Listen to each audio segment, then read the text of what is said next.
ఏ కారణం చేతనైనా సరే భార్యను నువ్వు చచ్చిపోతావు, నువ్వు ఉండవు, నువ్వు పోతే బాగా అని చెప్పేసి నానా రకాల పచ్చి బూతులు తిడుతూ ఉంటారు.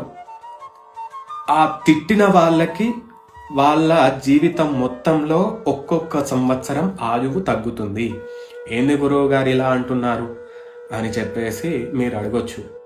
మీరు తాళి కట్టేటప్పుడు అక్కడ పురోహితులు ఏం చెప్తారు? ధర్మేచ అర్థేచ కామేచ మోక్షేచ నాతి చరామి అని చెప్పేసి వరప్రతిజ్ఞ అనేది చేసింటారు. ఆ ప్రతిజ్ఞ అయ్యగారి ముంగట కాదు, సభాముఖంగా అందరి సమక్షంలో, అదేవిధంగా పంచభూతాల సాక్షిగా, సూర్యచంద్రుల సాక్షిగా మీరు ఆ ప్రతిజ్ఞ చేశారు. మరి ఆ ధర్మార్థ కామ మోక్షాలలో మీరు సమానంగా లేకపోయి మీరిద్దరూ 24 గంటలు గొడవ పడుకుంటూ